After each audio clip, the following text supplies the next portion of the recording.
Hey, welcome to EPM. My name is Victor Lucas, and we bring you the latest in everything cool every single day around here. And you know, we've changed up the set a little bit because we have a new show that we have started streaming at 1:30 p.m. PST, and that's going to be later today, so please come back and join us for that. But we've got a rundown to get to, and we've got two people to thank for their support, two brand new sponsors, Spidey82, who was actually born in 1982, I found that out yesterday, and Kyle Chenard, longtime fan and a longtime supporter of EP. Thank you so much, guys. This rundown is all yours. Nintendo has a cool new project that's really thinking outside the box, the cardboard box. Yesterday, Nintendo announced an all-new game experience for the Switch called Labo. It's sort of like a minigame collection that uses different peripherals, but the thing that makes it unique is that players will get to use prefabricated cardboard sheets to build and create those peripherals themselves. You then slide the Switch and its Joy-Con controllers into your cardboard creations to bring them to life, and Nintendo has dubbed these cardboard creations Toy-Cons, a play on the existing Joy-Con name. Available peripherals include a piano, fishing rod, racing wheels, and even remote-controlled vehicles that use the controller vibration to move around. The biggest cardboard peripheral is a complicated backpack that allows you to control a giant robot in the game, complete with an internal pulley system, canvas straps, and headset that tracks where you're looking.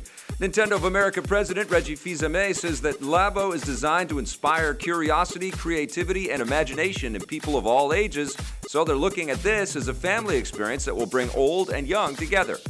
And Labo looks like it might be a solution to one of Nintendo's biggest problems.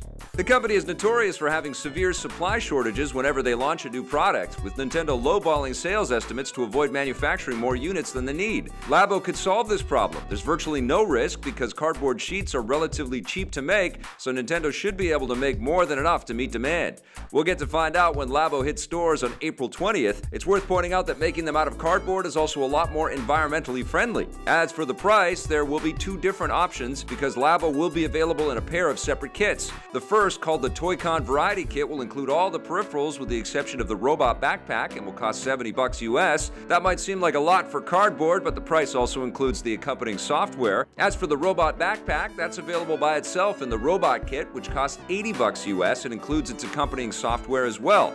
This leaves the door open for Nintendo to create more cardboard collections and release new kits down the road. We'll have more on Labo as new details come in. If you're looking for a more traditional kind of toy game experience, Lego has got you covered. Lego video game developer TT Games is reportedly working on a new game based on the upcoming Pixar movie, The Incredibles 2.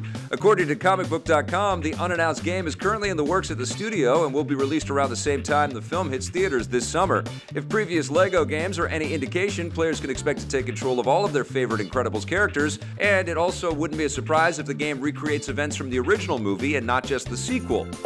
The Incredibles 2 is slated to hit theaters on June 15th. That's not the only new Lego game on the way. Comicbook.com also reports that TT Games is working on a new DC Lego adventure, this one focusing on the biggest DC supervillains. Although previous DC Lego games have featured a massive rogues gallery, the main focus of those games was on the heroes, so this unannounced new game will give the bad guys their chance to shine. Keep in mind that neither of these new Lego games have been officially announced, but we'll let you know if that changes.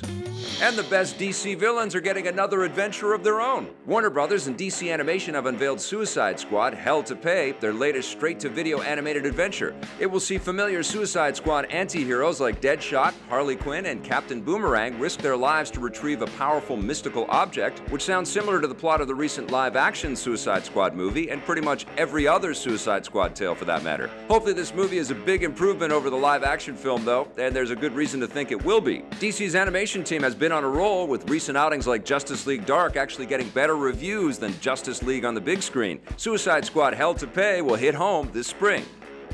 If you hate it when people spoil movies on social media, Facebook is working on a solution.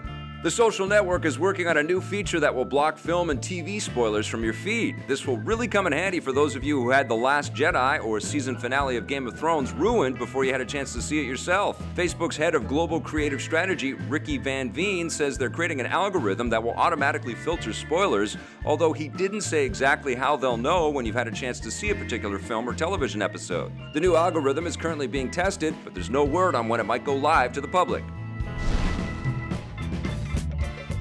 that wraps us up for the Rundown. Thank you so much for watching. Remember, EP Live is going to be streaming later today at 1:30 p.m. PST, so please come back for that. In the meantime, watch some of the other video content that we've made, and if you dig it, hit subscribe, that little link, and if you're so inclined, that sponsorship button too.